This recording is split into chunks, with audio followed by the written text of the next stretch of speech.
The Windfell Family Secrets by Diane Allen. Read by Anne Dover. Chapter 1. Windfell Manor, 1882.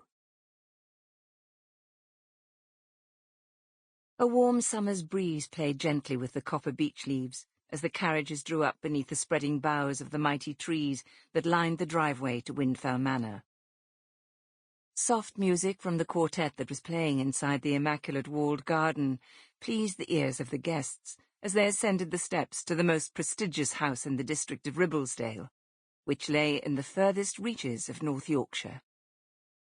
The day was one of celebration, especially for the Atkinson family, with Isabelle turning 21. Charlotte, her mother, leaned over the banister that swept down into the marble-floored hallway of Windfell Manor. She'd hesitated on her way down to the celebration, as her eyes filled with tears when she heard the laughter and love that were being shown to her most precious daughter. The manor, she knew, was filled with well-wishers and would-be suitors for one of the most eligible young ladies in the Dales. Old friends and new, as well as those with influence within local society, mingled and enjoyed the luxury of the manor and its surroundings. All for her Isabelle, the birthday girl, who had grown into a beautiful young woman, with jet-black hair and eyes as blue as the forget-me-nots that flowered profusely in the gardens outside. Her hair was the only telltale sign of her true parentage, the only visible aspect of the long-dead cad who had been her true father, Joseph Dawson.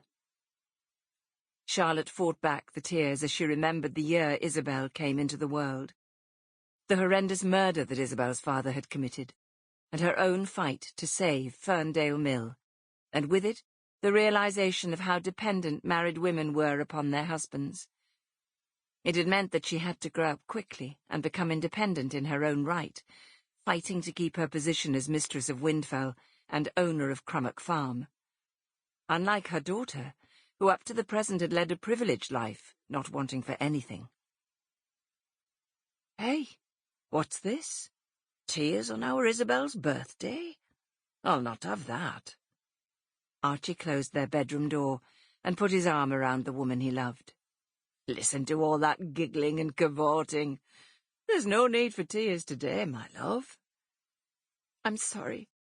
I was just remembering when she was born and how life was such a struggle back then. I didn't know if I would last from one day to the next." Charlotte smiled weakly at Archie, her rock through all the years of despair. "And then you married me, and you've never looked back since." Archie squeezed her tightly to him and kissed her on the cheek. "You mean I married you and got another worry?" Charlotte smiled as she wiped away the tears, for it had been the best thing she'd done in her life, despite her teasing words. "Where's Danny? Is he downstairs already?" "Downstairs and out in the garden with that lass from over at Langcliffe. I watched them out of the bedroom window, holding hands and giggling as they ran to the seat under the beech tree. He takes after his father, does that one. Knows how to catch a lady's eye." Archie grinned. "Oh, which lass from up Langcliffe?" Charlotte sighed. It was true that Danny was a devil for the women. And he'd inherited Archie's mop of blonde hair, and his wicked smile made all the young women titter and giggle at the slightest glance from him. "Here, come and have a look at her. You'll know her name once you see her. I can't think who she is. I think they farm up at High Windskill." Archie opened their bedroom door and urged Charlotte to look out of the window to view the courting couple. She pulled back the heavy drape of their bedroom curtains and sneaked a look at the pair sitting on the metal seat that encircled one of the beech trees in the immaculate gardens of the manor. "It is the lass from High Windskill. The family are called Armstrong, aren't they? She's the youngest, Harriet. Her older sister got married last year to one of the Warburtons over in Lancashire. I remember because it was a big wedding, and her mother was bragging all over Settle about how well her daughter had done to catch one of the Warburton lads, as everyone knows they aren't short of a bob or two. You don't think she's after Danny for his money? I wouldn't put it past her if she takes after her mother. Now Sample complete. Ready to continue?